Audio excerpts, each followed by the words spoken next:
Apa yang saya dapat ketika saya masuk Kristen?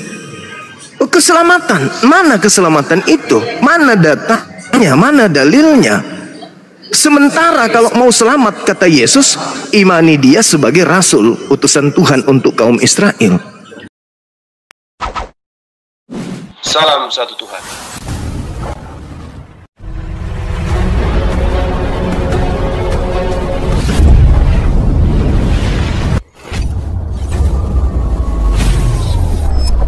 Ya, pengantar ini singkat, para sahabat. Dukung semua ya sahabat-sahabat kita, channel Densa News Muslim. Di like, di subscribe, di share sebanyak mungkin, untuk supaya mencegah sahabat-sahabat kita di luar sana tidak terpengaruh terhadap pemurtadan. Semoga Allah memberikan selalu sikap istiqamah. Salam satu Tuhan, Allahu Akbar. Wa antum muslimun. Janganlah kamu mati kecuali dalam keadaan selamat. Berarti kematian umat Islam itu kudu wajib diperintahkan dalam keadaan selamat. Nah, sedangkan dia Kristen, maaf nih sekali lagi, Roma 8 nomor 10, jikalau Kristus ada di dalam kamu, tubuhmu memang mati karena dosa. Nah, sekarang kalau tubuh kita ini mati karena dosa, terlepas antara ruh dan jasad, mati kita karena dosa, ya tempatnya neraka. Siapa yang mau ke neraka coba? Siapa yang mau ke neraka? Dengan saya masuk ke dalam Kristen, Kristus ada di dalam saya, tubuh saya kelak ketika saya mati dalam keadaan dosa.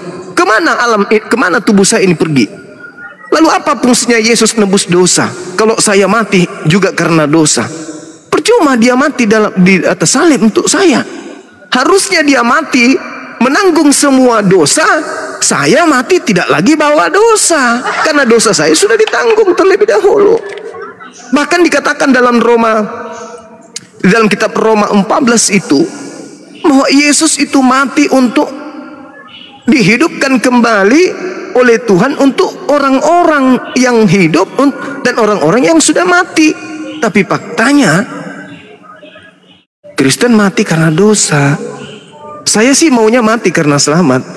Bang Zuma, malaikat datang. Bang Zuma, ya paman, saatmu sudah pindah alam ke alam barzah, ke alam ruh, dalam keadaan selamat. Masya Allah. Tapi kalau di Kristen berdasarkan dalil Roma 8 nomor 10, bom, ya paman, saatnya kau mati dalam keadaan dosa. Ya, gak maulah aku. Aku mati dalam keadaan dosa, aku gak mau. Siapa yang mau mati dalam keadaan dosa? Nah, itu pilihan. Tapi terserah saudara-saudara, kalau ingin membantah dalil di dalam kitab sendiri silakan.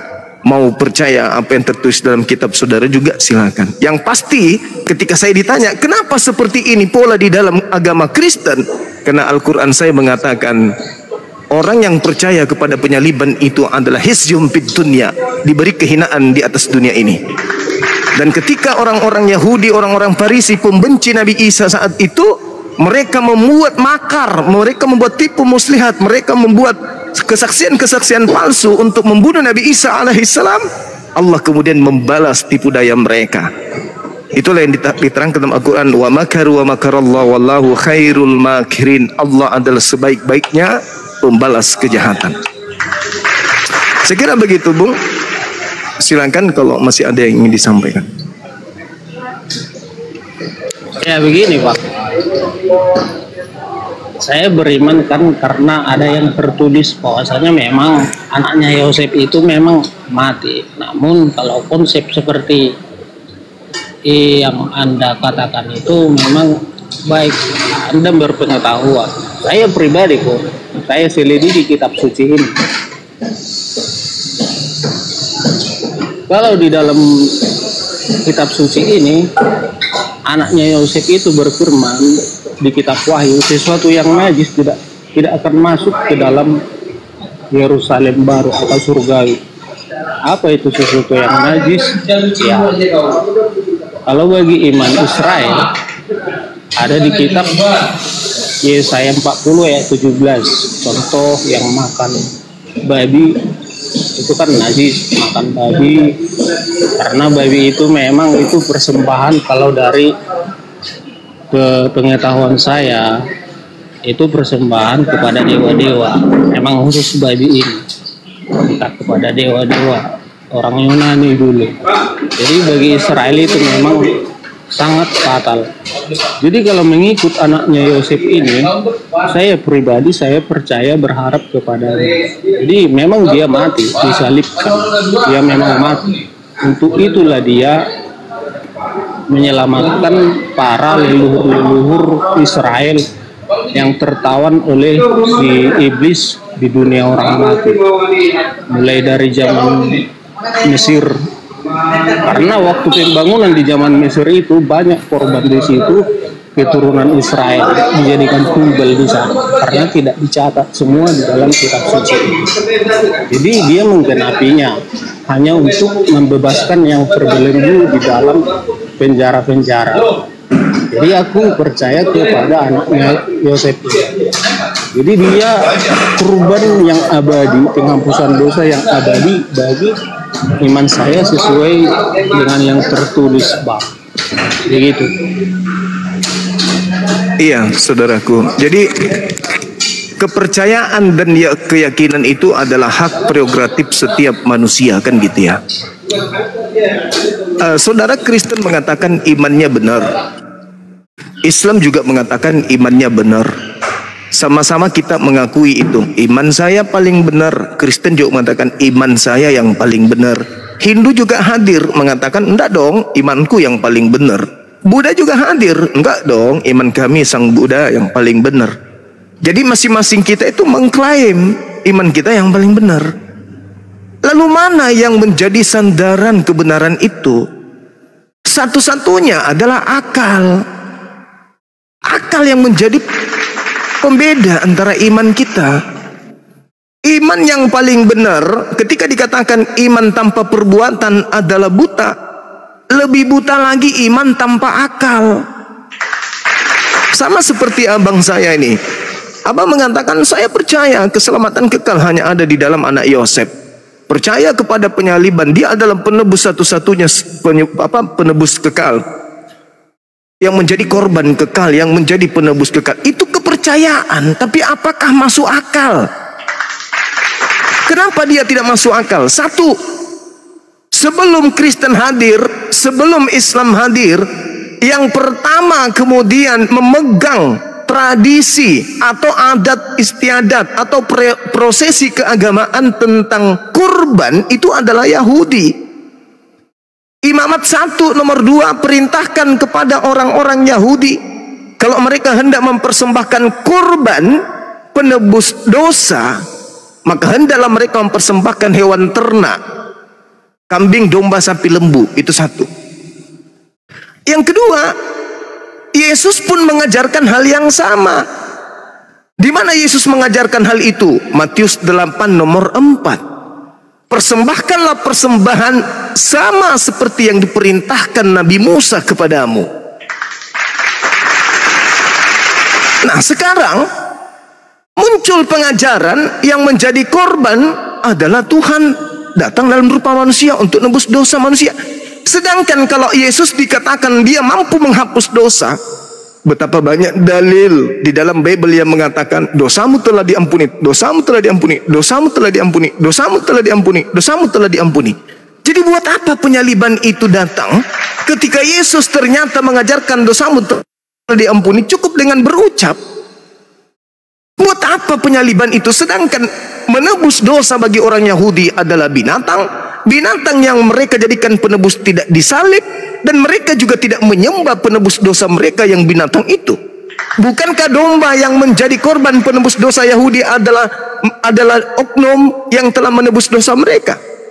Orang-orang Yahudi ditebus dosanya dengan kambing, dengan domba.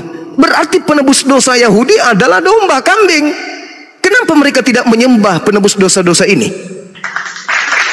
Giliran Yesus disembah dengan alasan karena dia menebus dosa. Berarti benarlah kata Yesus, waspadalah kepada penyesat yang datang kepadamu dengan memakai namaku dan berkata akulah Kristus. Mereka akan menyesatkan banyak orang. Nah, kembali kepada tema yang kita usung hari ini. Kalau saudara mengatakan itu iman saya, silakan, itu adalah hak prerogatif setiap manusia. Tetapi ingat saudara, iman yang benar adalah iman yang logika, yang masuk akal, yang sesuai dengan otak kita. Pembeda kita dengan hewan adalah otak akal. Maka kalau ada sesuatu yang kita gunakan dalam hidup ini tidak berlandas kepada akal, maka kita sesat. Contoh, Anda tidak menggunakan akal memilih pakaian. Yang Anda cuman yakin saja, oh ini warnanya bagus, ini bentuknya bagus. Anda pakailah baju bini, baju istri, daster lagi. Jalan ke pasar, ditertawai.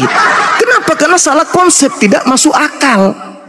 Begitu juga ketika Anda memilih makanan antara beras ketan dengan kotoran sapi. Anda cuma modal percaya saja, ambil kemudian kotoran sapinya. Itu diketawain, itu tidak logika.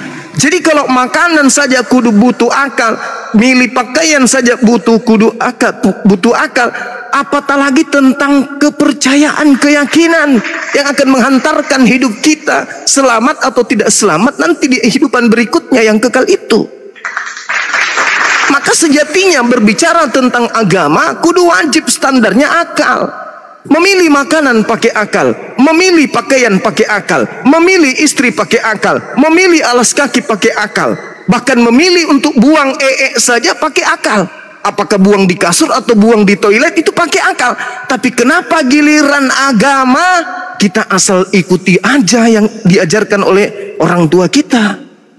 Padahal agama mengajarkan kita untuk berakal. Meskipun kita lahir dalam keadaan agama ini, kalau tidak masuk akal ya kudu kita pikir dulu dong. Kita mengatakan Yesus ini adalah korban penebus dosa. Faktanya setelah kamu terima Yesus sebagai korban penebus dosa, apakah kamu mati dalam keadaan selamat? Tidak.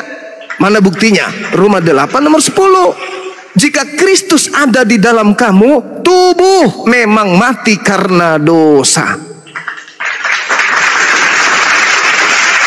Jadi abang saya percaya nih, sepenuhnya percaya. Yesus penebus dosa, Yesus adalah jalan keselamatan, Yesus satu-satunya jalan menuju kepada surga. Oke, percaya.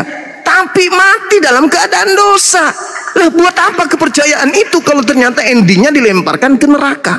Dan Yesus memang mengatakan di dalam Matius 23 nomor 15, celakalah engkau wahai ahli Taurat, celakalah engkau wahai orang Farisi, celakalah engkau wahai orang munafik, engkau menjelajahi daratan, engkau kemudian menyeberangi lautan untuk mentobatkan orang menjadi pengikut agamamu, dan setelah menjadi pengikutmu kau jadikan dia menjadi orang neraka dan 2 kali lebih jahat daripada engkau sendiri.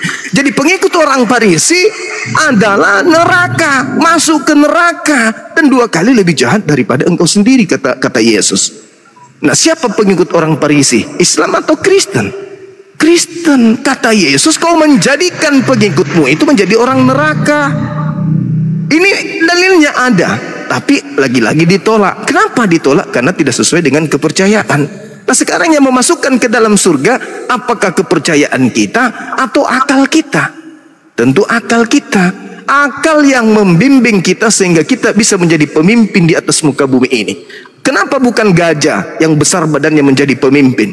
Kenapa bukan harimau yang kuat tenaganya menjadi pemimpin? Kenapa bukan buaya yang gigi taringnya runcing untuk memimpin? Kenapa harus manusia yang lemah ini?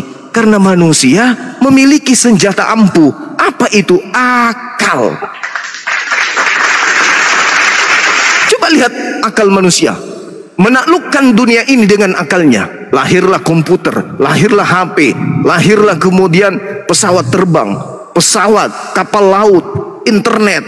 Itu karena apa? Karena akal. Jadi akal diberikan Tuhan kepada kita supaya kita bisa menemukan Tuhan yang benar itu seperti apa adanya. Saya kira begitu saudaraku, bahwasanya saya sebagai orang yang menjadi objek untuk dimurtadkan oleh misionaris tidak akan mungkin mau pindah ke Kristen. Kenapa? Ketika saya masuk Kristen, kata Paulus, tubuh saya mati karena dosa. Kalau tubuh saya mati karena dosa, sudah otomatis kembalinya ke neraka. Saya kira begitu. Silakan. Oke, Bang. Tadi abang mengatakan bahwasanya orang Farisi, celakalah engkau karena engkau telah menjelajahi, mengarungi lautan untuk menobatkan pengikut agamamu dan menjadikan dia menjadi orang neraka. Sebenarnya abang pun seharusnya harus mempelajari dulu tentang arti Farisi. Termasuk agama abang itu disebut orang Farisi. Orang Farisi kalau di Israel itu ada dua dia, orang Saduki dan orang Farisi. Yang disebut orang Farisi percaya tentang kebangkitan, makanya disebut Farisi. Jadi semua agama yang percaya ada tentang hari kiamat dan kebangkitan itu digolongkan dengan Farisi, termasuk abang dan saya. Jadi kalau orang Saduki itu tidak percaya kebangkitan, orang mati, hari kiamat, malaikat pun mereka tidak percaya. Justru itulah anaknya Yosef itu untuk meluruskan bahwasanya orang-orang Saduki atau pemimpin-pemimpin ahli-ahli hukum Taurat ini, bahwasanya mereka pada zaman itu telah menyelewengkan kitab suci yang ditulis oleh Nabi Musa. Jadi abang tadi mengatakan menggunakan akal untuk menjadi selamat.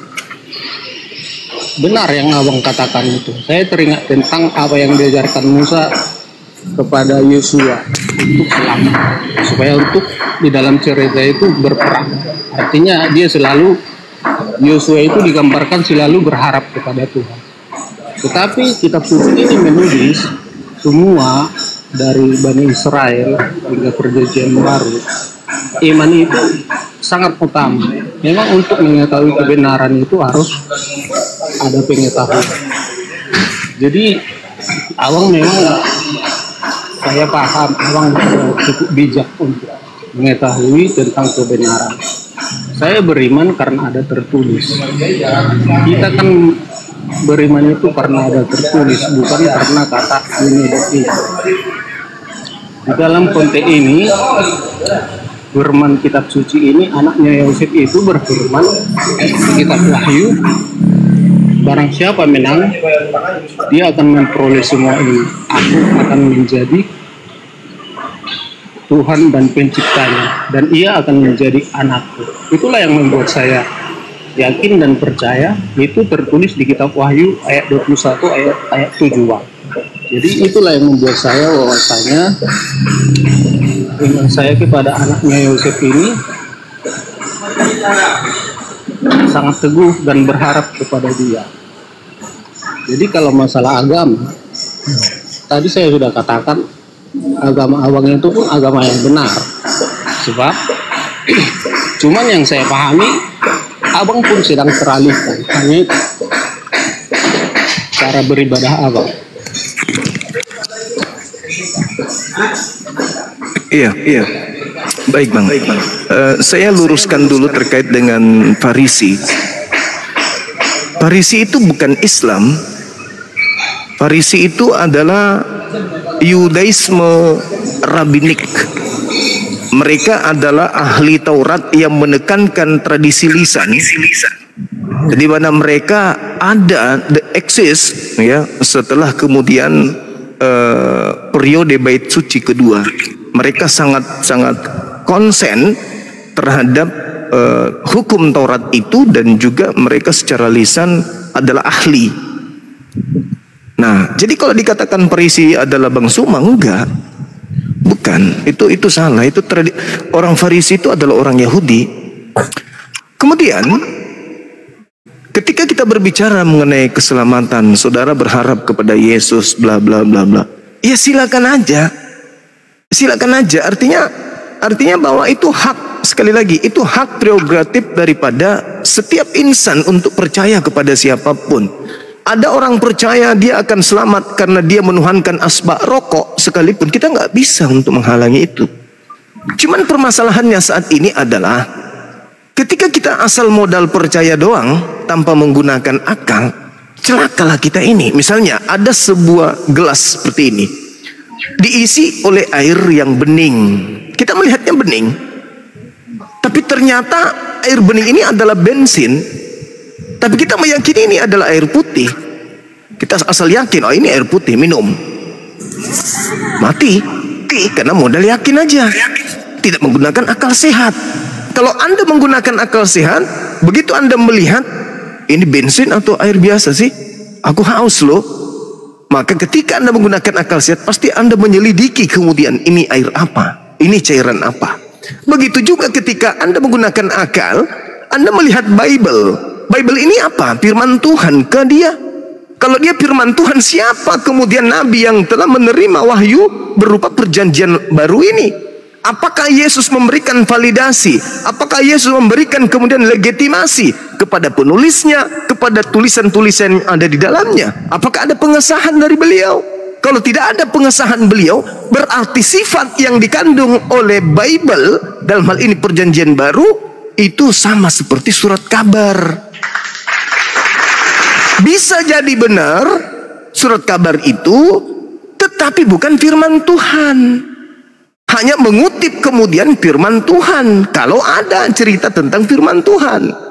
Surat kabar itu bisa jadi benar karena sifatnya ilmiah, tetapi bukan berarti dia itu duduk sebagai firman Tuhan. Dengan kata lain, sekonkret apapun, seabsolut apapun informasi yang ada di dalamnya, itu kedudukannya tetap saja merupakan sebuah karya manusia, bukan firman Tuhan.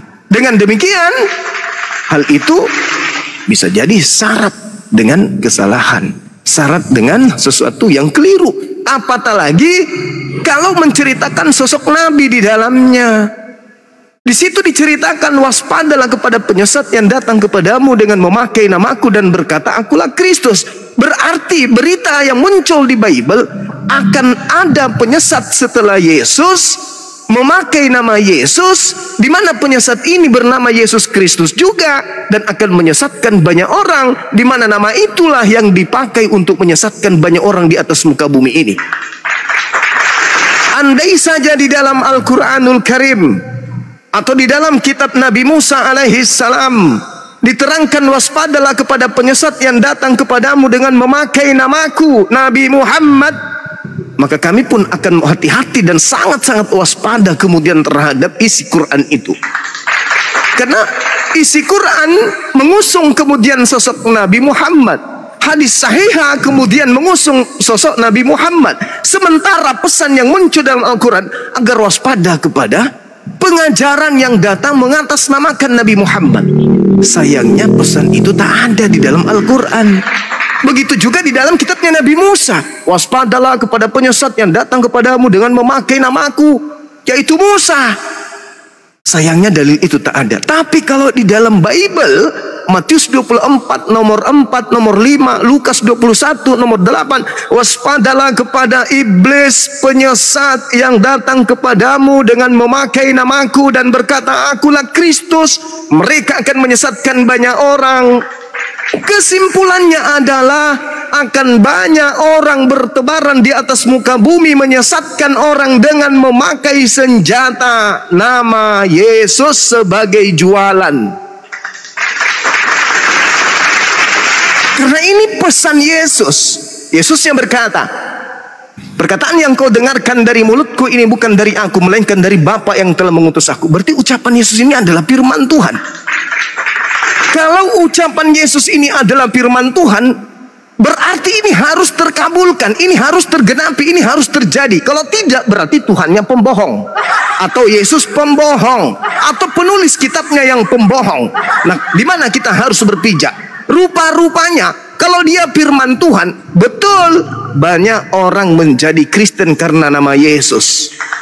Kalau karena dia sabda Yesus, betul banyak orang yang menjadi Kristen karena nama Yesus.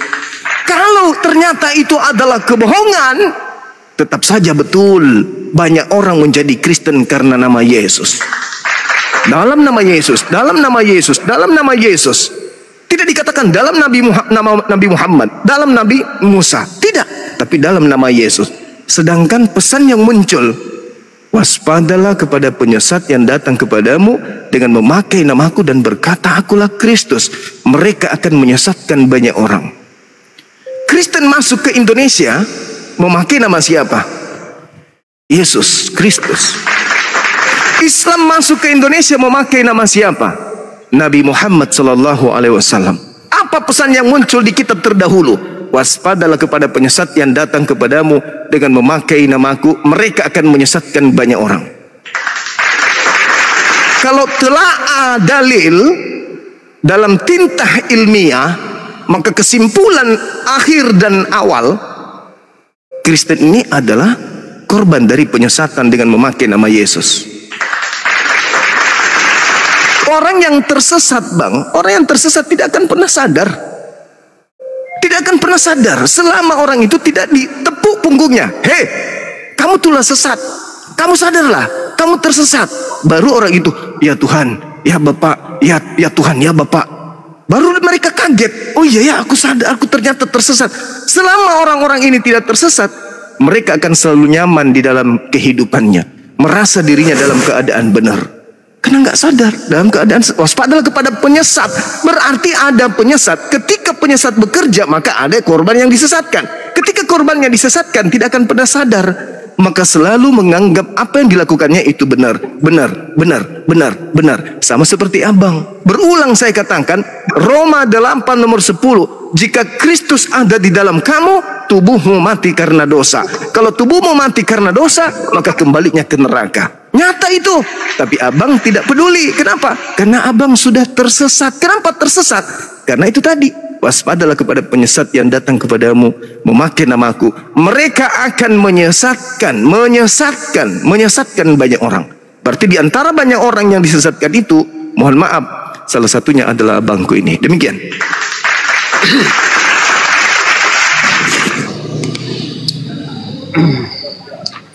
Mohon izin Bang Suma, saya mau turun ya buat hostnya juga ya, karena ada pekerjaan sedikit ini. Mudah-mudahan saya selalu ke semuanya. Terima kasih saya bisa berjumpa dengan Bang Suma, salah satu orang apologet yang saya kagumi. Terima kasih Bang. Terima kasih Bang. Assalamualaikum warahmatullahi wabarakatuh. Waalaikumsalam warahmatullahi wabarakatuh. Terima kasih Bang.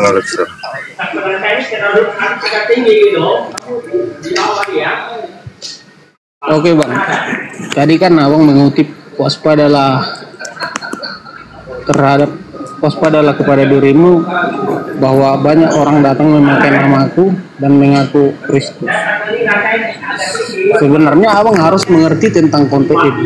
Kalau waspadalah dengan cara memakai namaku dan mengaku dengan Kristus, itu kan bukankah itu dari kata salinan dari juru selamat. Artinya dia mengaku juru selamat. Itunya maksudnya, itu konteks itu. Juru selamat. Karena Kristus itu disalin dari kata juru selamat. Jadi belum ada yang selama 2000 tahun ini belum ada orang yang mengaku juru selamat secara langsung. Nah, itu yang abang harus pelajari dulu. Nah, itu aja dulu Bang. Iya. Oke, saudaraku.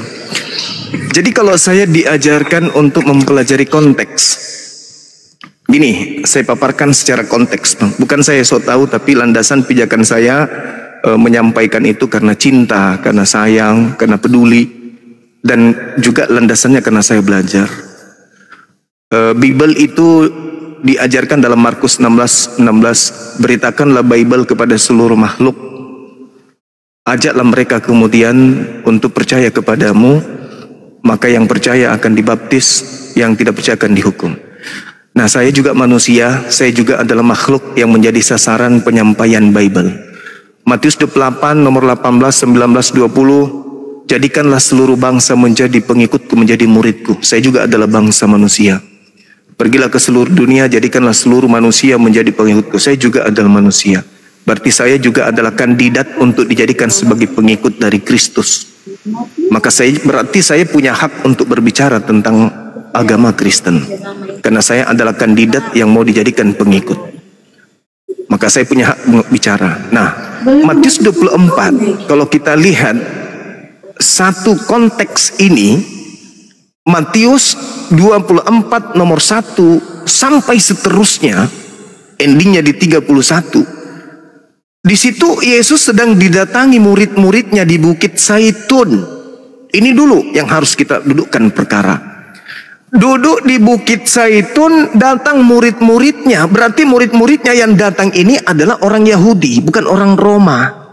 Orang Yahudi, orang yang tidak makan babi, orang yang ibadah hari Sabtu, orang yang bersunat, orang yang berpuasa, orang yang merasulkan Yesus, orang yang menyembah kepada Elohim, orang yang taat kepada hukum Taurat, datang kepada Yesus dan bertanya, "Guru, apa tanda kedatanganmu?" Ini Yesus nih ditanya nih, "Guru, apa tanda kedatanganmu?" Yesus menjawab dong, tanda kedatangan, bukan membalas ya, menjawab yang lain. Sebelum dia uraikan tanda kedatangannya, jawaban Yesusnya itu diawali di data nomor 4. Sebelum dia menjawab tanda-tanda kedatanganku itu diawali nomor 4. Apa katanya? Ketika dia, "Guru, apa tanda kedatanganmu?" Yesus menjawab, "Waspadalah." Kenapa Yesus mengawali kata waspada? Karena akan terjadi murid-muridnya ini akan diporak-porandakan oleh penyesat. Setelah Yesus pergi akan datang penyesat, memporak-porandakan iman daripada murid-muridnya. Maka sebelum dia menjawab tanda-tanda kedatangannya, Yesusnya menjawab, "Waspadalah agar kalian jangan disesatkan." Ini ucapan Yesus kepada muridnya di Bukit Zaitun, bukan ucapan Yesus kepada orang-orang yang ada di gereja. Sehingga orang gereja so cantik, so paten, wah kami harus waspada kepada penyesat. Loh, itu ucapan Yesus bukan untuk kalian. Itu ucapan Yesus untuk muridnya yang ada di Bukit Zaitun pada saat itu. Waspadalah agar kalian jangan disesatkan, sebab akan datang banyak penyesat memakai namaku dan berkata, "Akulah Kristus." Mereka akan menyesatkan banyak orang. Murid orang-orang Yahudi percaya dong. Oh, kata guru saya harus waspada kepada penyesat yang datang dengan memakai nama Yesus dan berkata Yesus itu Kristus. Penyesat ini akan menyesatkan banyak orang. Itu masih skala prioritas murid yang ada di Bukit Zaitun. Lanjutnya, nomor 15-nya dikatakan begini. Jadi apabila engkau melihat sang pembinasa keji duduk di tempat yang kudus, berarti murid-murid kudu wajib bertemu dengan penyesat itu duduk di tempat yang kudus. Duduk di tempat kudus itu maksudnya tempat yang suci. Tempat suci berarti dia menjadi imam, menjadi tokoh utama, menjadi toladan, menjadi gembala pada saat itu, tempat suci. Apa itu? Bisa jadi nabi, bisa jadi rasul, bisa jadi pengajar. Salah satu dari ketiga poin ini, duduk di tempat yang suci sebagai pembinasa keji, seperti yang dinubuatkan Nabi Daniel. Itu kata Yesus, masih kata Yesus nih. Ini kita berbicara konteks. Ternyata di dalam kitab Daniel 7 nomor 25, sang pembinasa keji itu melakukan satu tindakan, satu, menghentikan kurban-kurban hewan, kurban sehari-hari. Yang kedua, membantah, melawan, memutarbalikkan kemudian firman Tuhan yang Maha Kuasa. Menghentikan kemudian ajaran yang Maha Kuasa dengan menggantikan ajarannya sendiri. Berarti seorang nabi atau seorang rasul atau seorang pengajar yang kemudian menghentikan ajaran Tuhan dan menggantikan dengan ajarannya sendiri. Di data nomor 23-nya Yesus meneruskan. Jadi setelah Yesus menerangkan hati-hati, waspada, ini loh tanda-tandanya, ini loh, kata Yesus data 23. Jadi apabila ada orang berkata kepadamu ada Mesias di sini, ada Mesias di sana, jangan kamu percaya. Nah, ini ucapan Yesus kepada murid yang di Bukit Zaitun ketika datang orang kepadamu mengatakan aku bertemu dengan Mesias loh, aku jumpa dengan Mesias loh, jangan kamu percaya. Sebab, nih kata Yesus, sebab Kristus palsu dan nabi-nabi palsu akan datang, akan melakukan banyak tanda yang dahsyat dan mujizat-mujizat. Sekiranya mungkin mereka menyesatkan murid-murid pilihan juga. Camkanlah, aku telah mengatakannya kepadamu terlebih dahulu. Jadi apabila ada orang berkata ada Yesus di padang gurun, ada Yesus di dalam bilik, jangan kamu percaya. Ini ucapan Yesusnya kepada murid-murid di Bukit Zaitun. Dengan kata lain, jangan percaya kepada Paulus, jangan percaya kepada pendeta, jangan percaya kepada pastor, jangan percaya kepada para murtadin yang mengatakan aku mimpi bertemu Yesus, aku mimpi ketemu Kristus ketika aku ke umroh bertemu Yesus. Kata Yesusnya, jangan kamu percaya, itu bukan aku. Nah, Yesus masuk di inti jawaban setelah ditanya. Tanda-tanda kedatanganku adalah, Yesus mulai di data nomor 27 tuh. Aku akan nampak seperti kilat yang memperlihatkan cahayanya dari timur sampai barat. Aku akan hadir di tengah-tengah langit.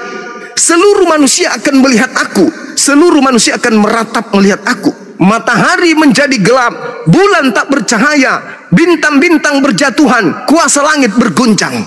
Itu tanda kedatanganku. Pertanyaannya, apakah ada orang yang datang kepada murid-murid yang ada di Bukit Zaitun pada saat itu setelahnya? Datang kepada mereka benar-benar mengaku bertemu dengan Kristus? Ada. Apa pesan Yesus? Percaya atau jangan percaya? Jangan percaya. Kenapa bisa? Karena tolak ukurnya adalah tanda-tanda. Tanda-tanda kedatanganku adalah matahari menjadi gelap, bulan tak bercahaya. Apakah itu sudah terjadi? Belum terjadi, saudara. Berarti yang datang kepada Paulus, yang datang kepada Ananias, yang datang kepada Markus, yang datang kepada Maria, yang datang kepada di Yohanes di Pulau Patmos, itu bukan Yesus. Nih, tak kasih data, saya buka rahasianya. Pembuktian akhir dari Bang Suma bahwa yang datang kepada Paulus dan Kristen sampai hari ini itu bukanlah Yesus. Saya kasih data di dalam kitab Ibrani. Nah, kita lihat di dalam kitab Ibrani 9. Coba anak-anak saya dibawa, buka Ibrani 9 nomor 27 nomor 28. Apa yang diterangkan di sana? Sama seperti manusia hanya hidup sekali saja, dan sama seperti manusia ditetapkan untuk mati hanya sekali saja. Demikian juga Yesus hanya satu kali saja mengorbankan dirinya untuk menanggung dosa banyak orang. Sesudah itu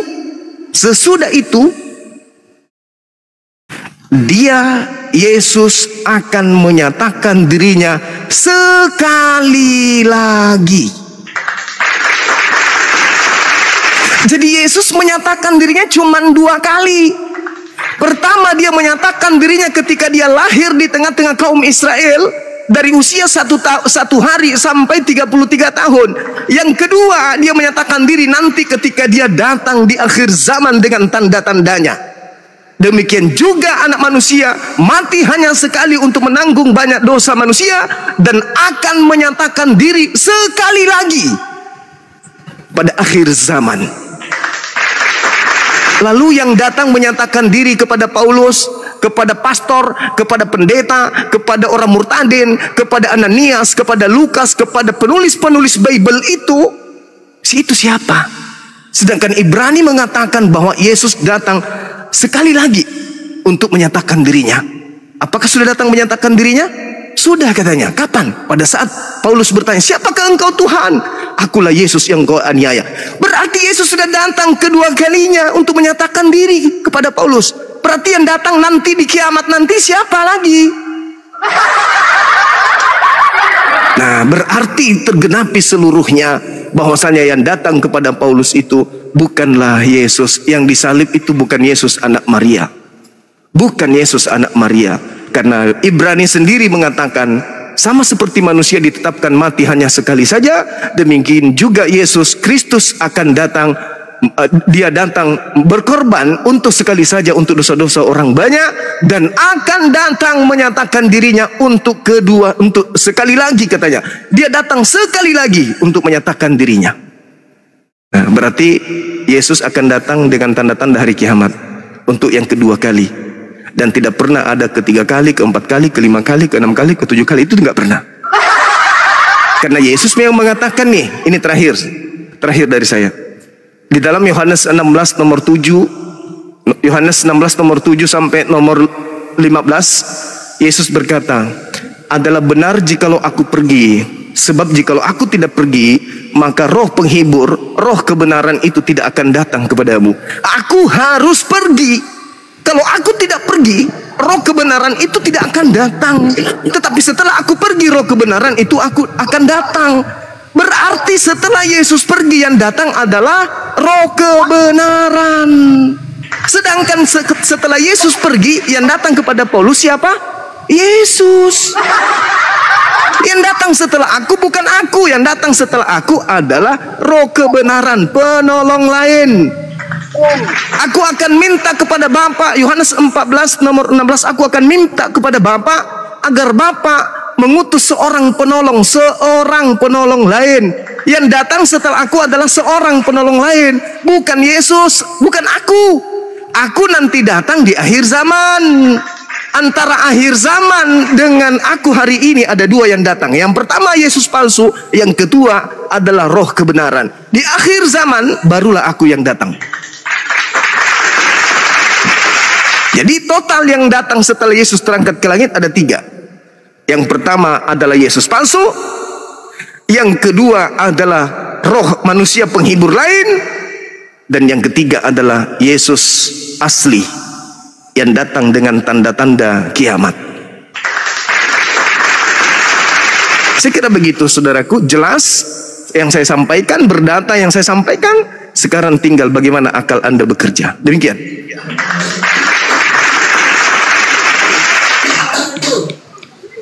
Oke Bang. Bagaimana? Terima kasih. Bagaimana Bang? Enggak, saya tanggapi dulu.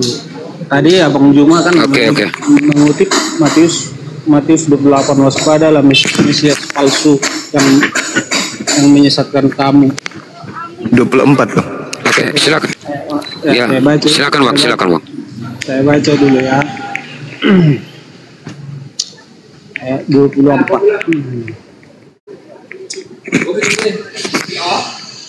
Karena kitab suci ini memang harus hati-hati membaca kalau saya. Sebab Mesias palsu dan nabi-nabi palsu akan muncul, dan mereka mengadakan tanda yang dahsyat dan mujizat sehingga sekiranya mungkin mereka menyesatkan orang-orang pilihan. Artinya yang abang narasikan itu memang benar. Nah, orang Israel ini, surat ini ditujukan untuk orang Israel, karena orang-orang pilihan ini ya tentu orang-orang Israel. Jadi kalau ada orang datang ke Israel sana mengatakan juru selamat menyesatkan orang Israel, jadi harus orang Israel sendiri tidak menerimanya. Itu maksudnya, karena orang-orang pilihan itu orang Israel. Kemudian tadi tentang Paulus, anaknya Yosef itu datang, kata Bang Juma itu bukan anaknya Yosef. Di konteks Ibrani itu kan sebab tadi Ibrani itu Kristus, artinya Kristus juru selamat. Nah, dia kedatangan yang kedua kalinya sebagai juru selamat. Kalau waktu pada Saulus itu dia bukan sebagai juru selamat, hanya untuk menyatakan kenapa engkau aniaya aku. Nah, aku ini Yesus. Jadi penegasannya di sini sebagai juru selamat, artinya anak manusia itu kan Bang Juma sebagai juru selamat seperti di zaman Nuh. Anak manusia datang seperti kilat memancar dari ujung. Itu arti konteks ini. Begitu kira-kira Bang, karena banyak pun aku karena konteks Ibrani ini Bang Juma pun harus hati-hati. Saya baca dulu ya sekali lagi Ibrani berapa tadi Bang ya? Ibrani 7, Ibrani 9. Ibrani 9 Bang ya. Nomor 27 28. Ya.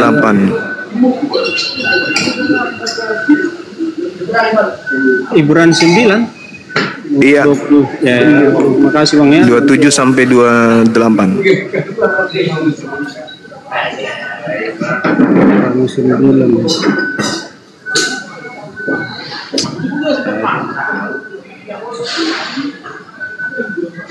27-29. Dan sama seperti manusia ditetapkan untuk mati hanya satu kali saja, dan sesudah itu dihakimi. Nah, ini cerita manusia, dia ini menulis Saulus.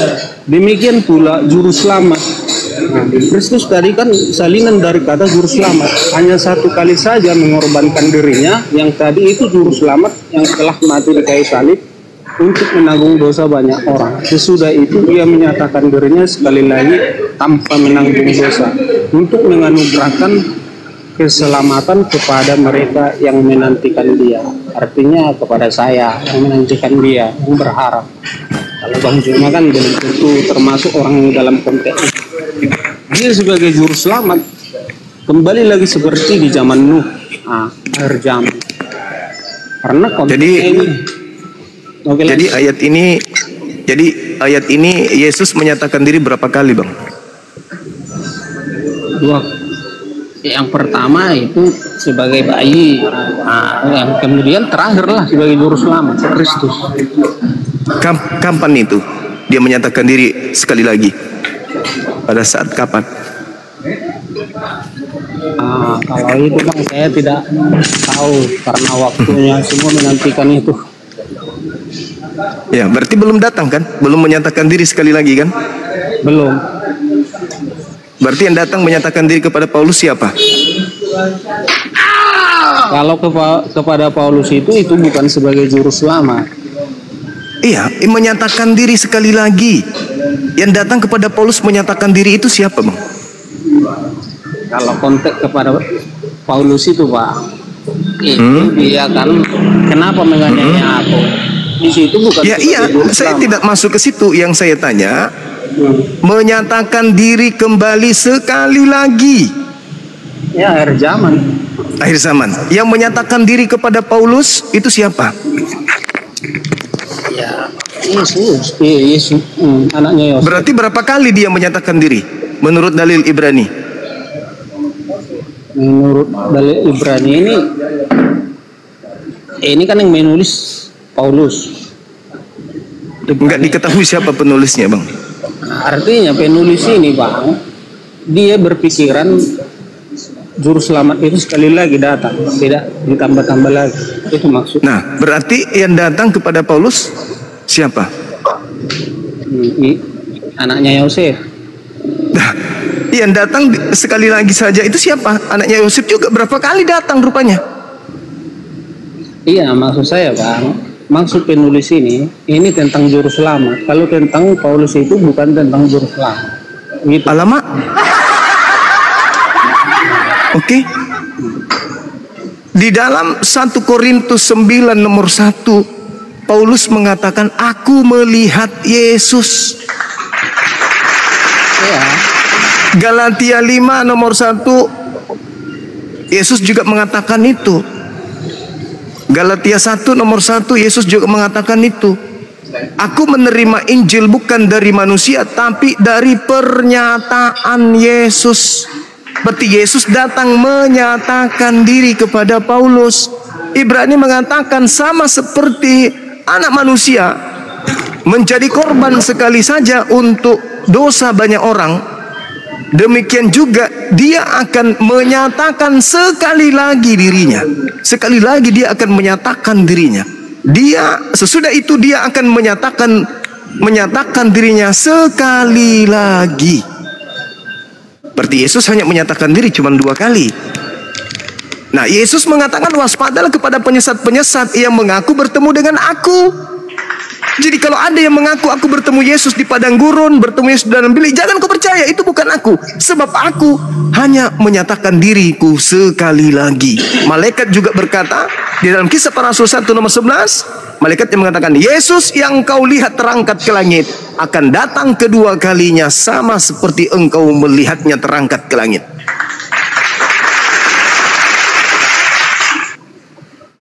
Memang berat bang, memang berat. Inilah kenapa Islam itu datang, untuk sebagai peringatan kepada orang-orang yang masih mau diberi peringatan. Beruntunglah kalian saudara-saudara Kristen yang hidup di zaman Islam itu datang. Dan yang lebih beruntung lagi adalah orang-orang Kristen yang sempat bertemu dengan para apologet Islam. Kenapa? Para apologet Islam itu misinya adalah menerangkan kepada saudara kami Kristen yang ingin menerima keterangan dan kebenaran. Kenapa?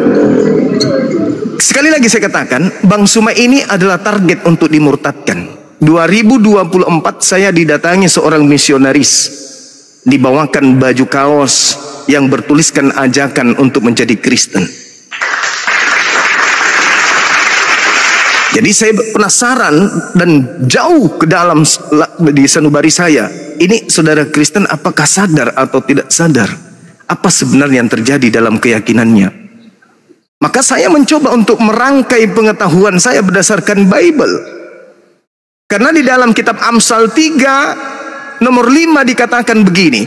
Berpegang teguhlah kepada firman Tuhan, jangan kau berpegang teguh kepada pengertianmu sendiri. Jadi kalau orang Kristen mengatakan kamu sok pandai, kamu sok pintar, sok tahu kitabnya orang Yahudi, saya hanya berpegang kepada apa yang tertulis.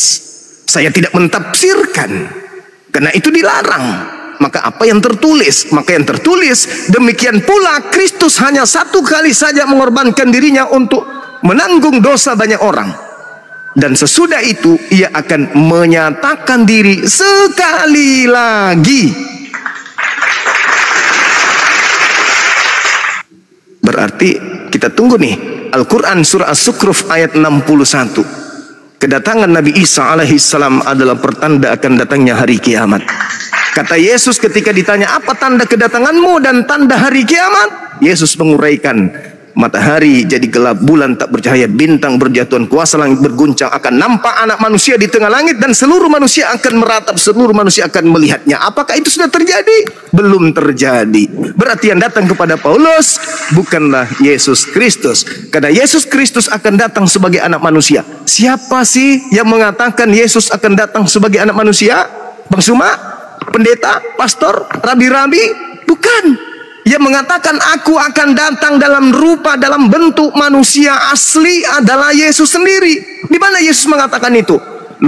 Matius 24 nomor 27, Matius 24 nomor 29, nomor 30. Aku akan nampak sebagai anak manusia di tengah-tengah langit.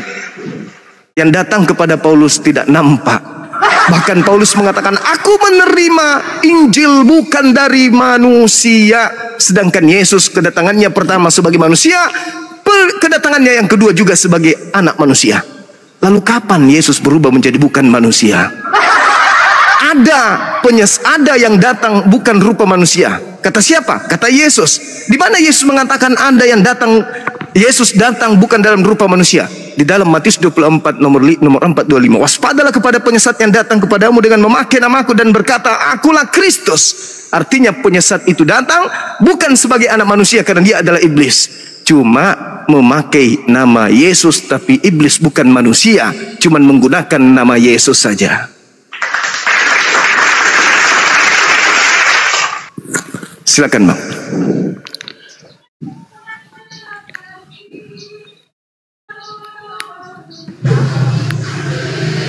Terima kasih Bang. Semua yang Anda katakan itu memang benar, saya menghormatinya. Lagi Abang tadi mengutip kitab Amsal. Bahwasanya memang kita ditegaskan untuk percaya kepada Tuhan, bergantung kepada yang tertulis. Jadi kalau kekristenan, memang saya sendiri kan Kristen.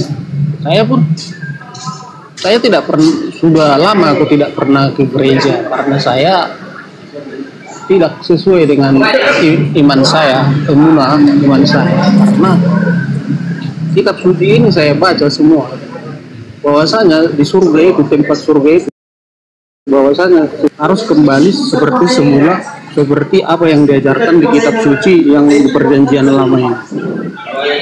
Karena kota suci Yerusalem itu memang kudus.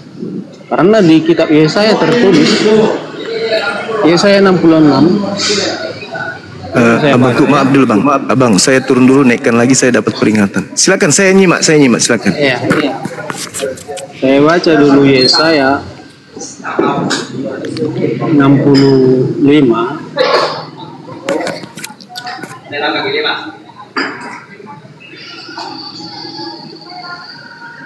Buat moderator ya tuh diperhatiin ya, beliau di bawah itu ya, kalau udah Iya. diangkat lagi.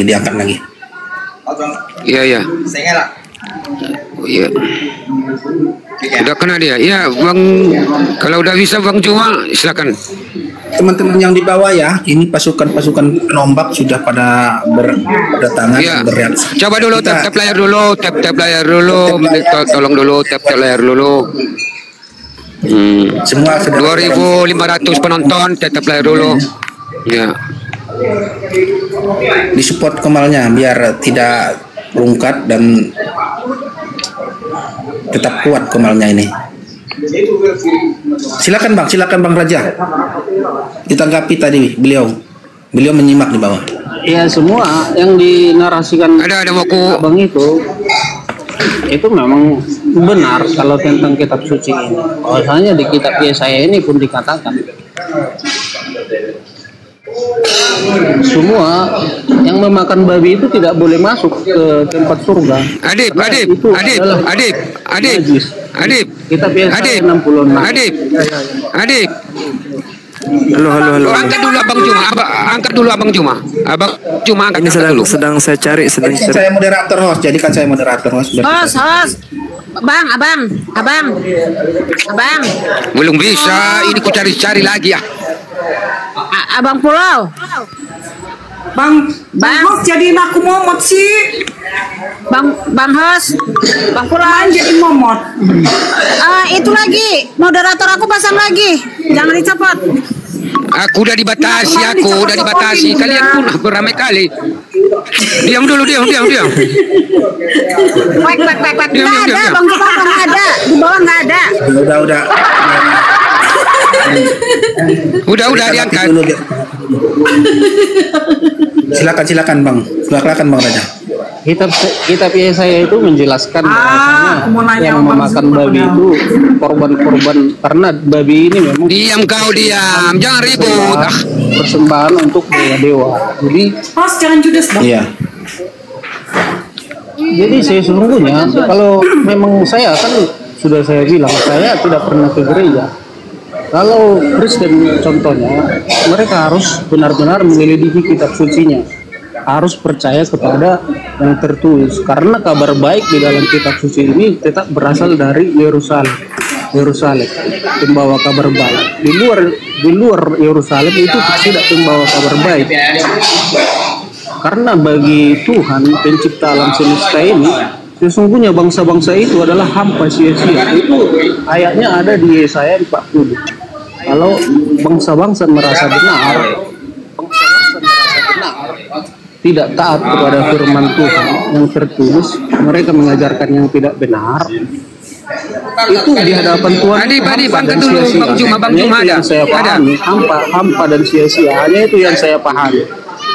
Jadi saya tidak boleh bermegah diri, karena saya ini merasa saya ini debu.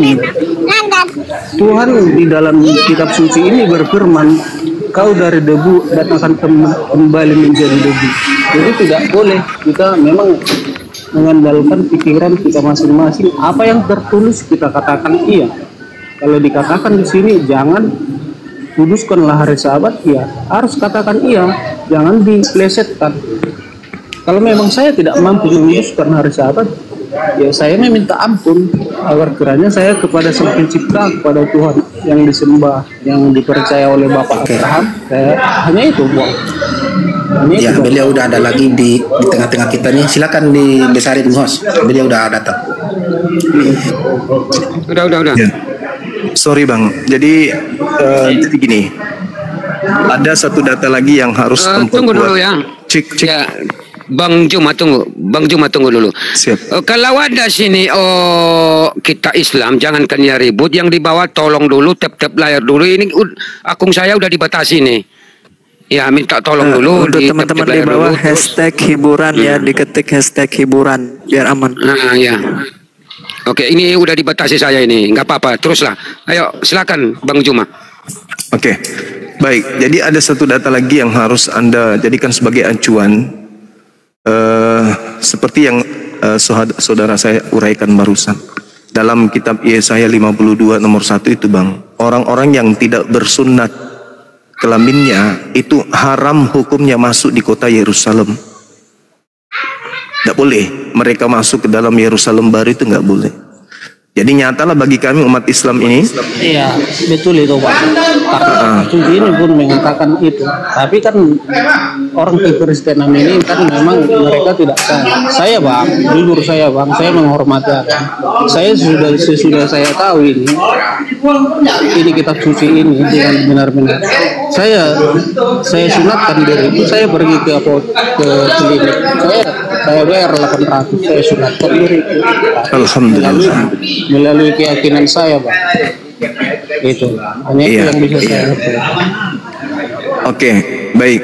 Jadi benarlah dalam Yesaya 52 nomor 1 dan juga di Yeskiel 44 nomor 6, 7, 8, 9 bahwasanya orang yang bersunat, yang tidak bersunat itu tidak boleh kemudian masuk ke dalam Yerusalem, tidak boleh kemudian mereka masuk ke dalam rumah ibadahnya orang Yahudi, tempat Yesus mengajar.